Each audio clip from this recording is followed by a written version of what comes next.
tidur ialah siri aktiviti yang perlu anda lakukan bersama anak lebih kurang 20 atau 30 minit sebelum waktu tidur. Ia perlu dilakukan setiap kali anda hendak masuk tidur. Tak kisah siang, petang atau malam. Bezanya, rutin tidur pada waktu siang itu pendek, sekitar 15 atau 20 minit, dan rutin tidur pada awal malam lebih panjang, mungkin 30 atau 45 minit atau 1 jam. Rutin tidur bermaksud siri aktiviti yang anda cipta dan lakukan bersama anak setiap kali sebelum dia patut masuk tidur. Contohnya, anda masuk tidur, anda susukan anak terlebih dahulu supaya anak dapat tidur dalam keadaan kenyang. Kemudian cabut susu anda. Anda boleh membaca buku kepada anak. Of course, anak kecil tidak ada attention span yang lama. Anda baca buku hanya untuk buat aktiviti yang seronok sahaja dan aktiviti bonding sahaja. 1-2 pages itu sudah mencukupi. Dan selepas baca buku, mungkin anda boleh main massage, urutan ringkas, main senaman-senaman ringkas, misalnya senaman bicycle. Dan bolehlah anda mula baca doa tidur atau nyanyi lagu tidur dan cium good night kepada anak anda dan letak sahaja anak anda ke katilnya atau ke tilamnya. Cipta sebarang rutin tidur anda yang anda suka. Pastikan keep it simple, enjoyable, dan pastikan turutannya sama setiap kali sebelum masuk tidur.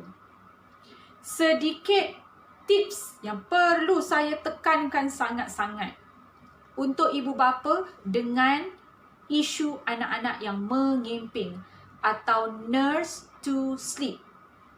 Perlu menempel di dada ibu, perlu breastfeed sehingga tertidur. Jika tak dapat menempel, tak dapat breastfeed, tak dapat nurse to feed, tak mahu tidurlah dia. Dan asyik terjaga mencari susu ibu kembali. Anak-anak dengan isu sebegini, anda wajib, compulsory, menjadikan susu sebagai sleep routine pertama. Acara sleep routine pertama. Tidak boleh jadi acara sleep routine terakhir. Tidak boleh.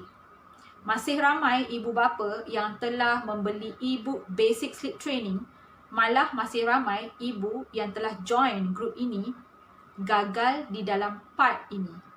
Saya ingatkan, jika anak anda mempunyai isu kebergantungan kepada susu, sama ada mengemping, mahu juga botol, perlu ada rasa botol susu di dalam mulut untuk masuk tidur. Anda perlu pastikan acara susu menjadi acara pertama. Tidak ada option lain. Wajib. Ini untuk mengelakkan anak anda tertidur dengan susu di dalam mulut. Of course, kita nak anak kita kenyang sebelum masuk tidur. Tetapi kita tidak mahu anak kita masuk tidur bersama susu di dalam mulutnya. Maka solusinya, susukan anak anda di awal atau at least di tengah, tetapi bukan di hujung. Bukan acara terakhir sebelum anak masuk tidur. Pada waktu malam, iaitu pada tidur malam yang pertama. Misalnya anak memang mula masuk tidur malam jam 9. Maka pada jam 9 inilah acara rutin tidur perlu dilakukan. Anda tak perlu lagi ulang rutin tidur apabila anak terjaga di tengah malam. Dan selalunya, anak yang terjaga di tengah malam ini sudah gelap gelita dan mereka juga separa mamai, separa ngantuk. Begitu juga ibu dan ayah. Dan selalunya mereka bangun untuk minum susu sahaja. Maka ingat, rutin tidur malam adalah di awal tidur malam pertama.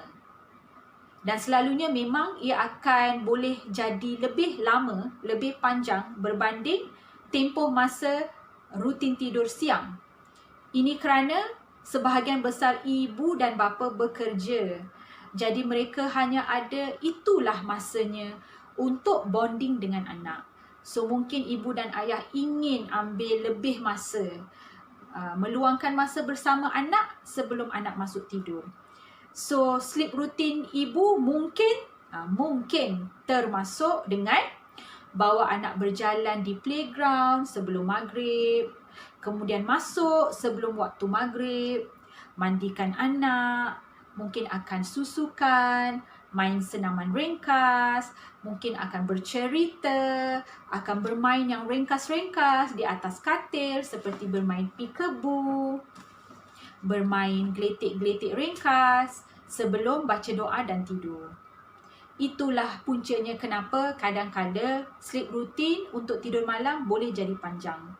Sebahagian ibu bapa yang tidak bekerja tetapi housewife atau husband juga suka untuk mempunyai rutin tidur malam yang lebih panjang kerana mungkin agak sibuk pada waktu siang.